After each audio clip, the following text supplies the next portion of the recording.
Hey everyone, welcome back, and this is my review of Selector Spread WIXOSS, Episode 8. Okay, I'm going to say this right now. This is the best episode in the series so far, and this is as of this point, this is my second favorite anime of the season. And combined with Season 1, Selector is probably in my top 5 anime of the year. Okay.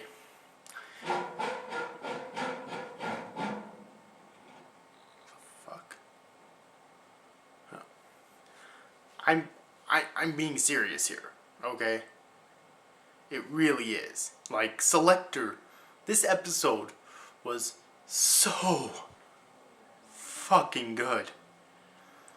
It was so fucking good. Okay? Like, the amount of hype surrounding this episode is insane. Okay, seriously.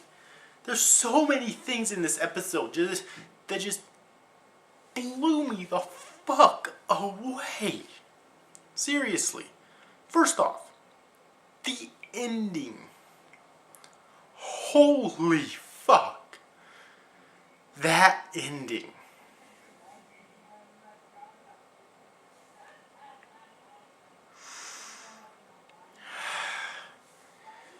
The way Akira stabbed fucking Ulith. Dear God, like, and here's the thing, called that shit. Fucking called that shit. Pretty much this entire fucking season. Me and a lot of other people predicted that she was eventually going to do that. Because here's the thing, alright? If you fuck with the wrong person, and you push them to the brink of suicide, they won't always kill themselves. Sometimes they'll come, and they won't always take it on whoever they please. Sometimes they'll come after you. And that's exactly what Akira did, okay? At that final scene, when Ulith told her once again that she's beautiful, that they'll always be together, she didn't believe her that time, and she stabbed her. But even before that, when I saw her reaching for that fucking pen, or pencil, whatever the hell it was, I was like, oh shit, it's going to happen. It's going to fucking happen. And then, when it finally happened, I was just like, damn, okay. Yeah. Here's the thing, Ulith, we don't know for sure she's actually dead or not yet, okay? It's kind of, because before the scene, or when the scene ended, she was still technically alive, just bleeding out, so she could still survive, okay? She could still technically survive. We don't know if she will or not. But she might be out of the game right now, but we don't know for sure. But still, that fucking scene, it was shocking, but at the same time, I fucking called that shit. Now the big question is, what the fuck is Akira going to do? Because through this entire season, she's lived her life for Ulith, basically. So now what's she gonna do? Go on a homicidal rampage? It's really fucking, that's a really big question that needs to be asked here. But anyways, moving on from the ending, which was just fucking amazing, okay? But moving on from that, we also got Dark Tama. Whoa. She kicked the living fuck out of Iona. Seriously, Dark Tama was kind of badass, but it also made me feel really sad for Tama, because obviously she was forced to do that against her own free will, and when she finally came out of that look on her face, I think Ulith might have actually broken her mind and spirit like she said that she wanted to. Because someone as kind and gentle and loving as Tama, realizing that she did that with her own fucking hands to her, who she probably considers now to be a good friend, Iona, okay, because Iona's kind of changing. Iona's getting a lot of character development in this episode, too. I guess I should definitely say that. Iona got her memories back in this episode, which, again, I call that shit. She lost her memories. But anyways, though, she's getting a lot of character development in this episode because she got her memories back and whatnot, which is really good. But anyways, though, back to Tama. Seeing that look on Tama's face, how horrified she was that she actually did that, was amazing, really. Not in a good way, like I wasn't glad, but... And Dark Tama was pretty badass, I do have to admit. If it was in any other situation, pretty much, I probably would have just loved to watch that. But it was brutal to watch because Tama was the one doing it, you know. And another thing I have to compliment on in this episode is just the amazing fucking writing. This foreshadowing is on the 7 Deadly Sins Nanatsu no Taizai level. Okay? Or at least damn near it. It really is. The writing in this series is so fucking amazing. Honestly. Dear God. The writing. God damn it. And the dialogue, the explanations on Mayu's backstory, which I'll get to in a second here. It's just so well written, okay? And I'm not going to say there's no cliches here used, but there's very few. And again, that's not normally something I complain about anyways, but like, I don't care if there are cliches as long as they're used correctly, but when a writer is able to use very few cliches, that's still something to be praised. Okay, it really is. And there's very few cliches in this series, and this series is so amazing with the writing. Like, and this is an anime original too, which means the writer of the series and JC's staff wrote the fucking story. Right, because it's an anime original, so we need more writers like this in fucking anime, okay? This series does not get nearly enough praise. Like, when Season 1 started, and this has kind of died down at this point, but when Season 1 started, I remember people constantly saying that this was just going to be a fucking Yu-Gi-Oh! Ripoff, because it dealt with card games, so they avoided it. I'll tell you right now, I love Yu-Gi-Oh! Yu-Gi-Oh! Is my childhood, and I still love Yu-Gi-Oh! Yu-Gi-Oh! Is my shit, okay? But this is not a Yu-Gi-Oh! Fucking ripoff. It's really not. It is nothing like fucking Yu-Gi-Oh! And another thing people like to claim is that it's a Madoka Magica ripoff. No, it's not. First off, the writing in Madoka Magica, although it was really good, could have definitely been better. And the pacing I felt was too fast. The pacing here is so perfect that it's like, god damn. Ugh. So amazing. Seriously. So, if you have yet to check the series out, then you have to. Come on. I really wish that it had more popularity. But anyways, though. Now, I want to get to Mayu's backstory. Okay?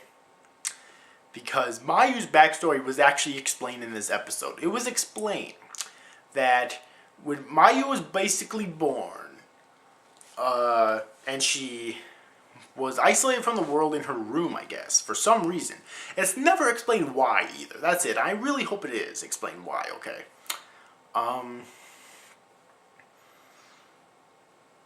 But she was isolated in her room her entire life, and so she ended up creating these 2 imaginary friends, named Kuro, I forget what the other one was named, okay? Kuro, I believe, actually became known as either Tama or Iona. I don't remember which one it was. But basically, they were Tama and Iona, so that's what I'm going to call them, okay? Technically, the first 2 LRIG were Tama and Iona. Okay? You with me so far? Good. She played with Tama and Iona as her 2 imaginary friends for a while. However, she decided she wanted to bring others into this game. So she told Tama and Iona to go out into the world and bring girls in here of their own free will. They would choose to come in here with her and play this game with them. If they succeeded, they would have their wish granted, whatever it was, okay?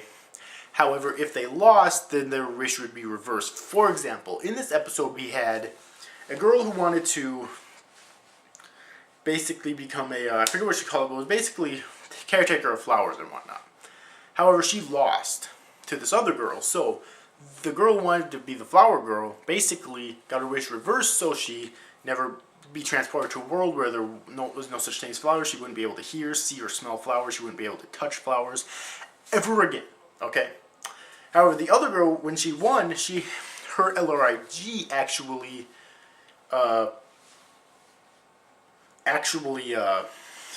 was the one who got to fulfill her wish for her, and her wish was to be a princess, basically. Okay. And that's how the game started. Finally! We finally get a fucking explanation to that. God damn it. It is about fucking time. Okay?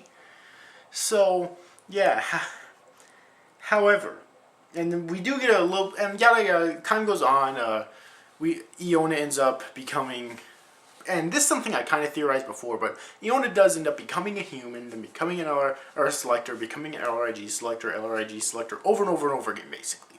So she's been in like this infinite loop, basically, where she was originally an LRIG, she would keep becoming a selector and go back and forth as she won battles, okay? So it's very interesting for her. But it makes me wonder if Tama was ever a selector at all, or if she's always been an LRIG. It's very interesting, and it really makes me wonder that. However, Iona reveals the truth about Mayu's, that what she's after is revenge, okay? Revenge against the world. Revenge against humans, human beings, for enjoying the world that she never got to enjoy.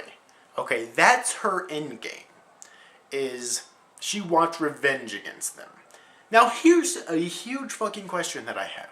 Where the fuck were Mayu's parents in all of this? Like, are you fucking kidding me? Where were Mayu's parents in all of this? Like, seriously, I really want to know that. And that brings me to my grandmother, to Ruko's grandmother. Maybe Ruko's grandmother was really Mayu's mother.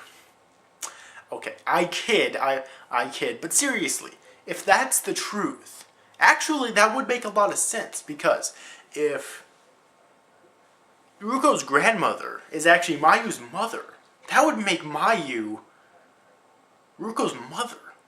Oh my god, if they actually went that route, that would be really fucking weird, but really fucking amazing at the same time. Seriously, I doubt they will, but seriously, but that, I mean, I have to keep making, for the most part I kid, but I have to keep making these jokes about the grandmother because she's such a fucking mysterious ass character. Seriously. So yeah, and basically more of Mayu's backstory, when she basically, it became solidified that she wanted revenge, this room of hers basically turned white, okay? And that's where the white room comes from. So much fucking explained in this episode. And my theory on the grandmother and Ruko and Mayu kind of coexist with a thing I have about, you know, we still need to learn more about Ruko's past. I'm really hoping there's a lot more of Ruko's past that we have yet to learn that we will in the future of the series, okay? So, yes. So, here's the thing though. Me and a lot of other fans of this series have theorized since the end of the first season that maybe this season's called Selector Spread Recross because the game will spread into the real world. Well, if Mayu's only objective is revenge, that doesn't really seem feasible. Granted, it could still happen. Okay, like maybe the end goal is for her to make this game spread into the real world so that she can finally conclude her revenge. Okay, so it could still very well happen, but the tables have definitely turned. Okay. And Ruko also says that she wants to be Mayu's friend. She wants to bring Mayu into their world so that they can be friends and that this game can finally cease to exist. Or at least in the form of selectors and LRIGs. Maybe it would still exist for normal people and whatnot, you know. Here's the thing. This could go one of two ways. Either that could actually happen, which if it's written as well as the rest of the series is, then it could be really good, okay? Or Mayu could actually die. But maybe Mayu would actually die, ending the game once and for all. That would be very interesting. And then if that happened, what would happen to all the other LRIGs? Would they turn into regular human beings like Ruko always wanted them to? Or will they disappear forever because they're all connected to her spiritually? Okay, so this is very interesting stuff to think about. This series is so fucking thought-provoking. Like, god damn it. I love you, Selector. I fucking love you.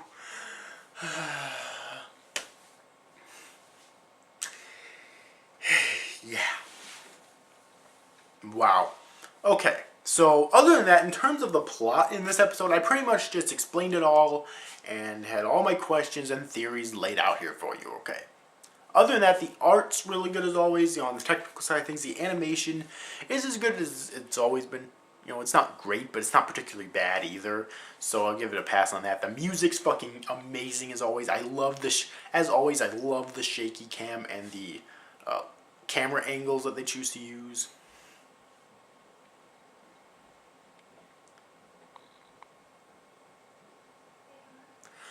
Sorry about that. It's all really fucking good. So anyways, tell me your thoughts about this episode in the comment section below. If you've yet seen this week's episode, Selector spread WIXOSS, and I definitely recommend that you do. I cannot wait for next week's episode to air. This series is getting so fucking amazing. And yeah, it's just, damn, watch it now. Seriously. So anyways, overall, hope you enjoyed this review, guys. These after guys, thank you for watching. Bye-bye.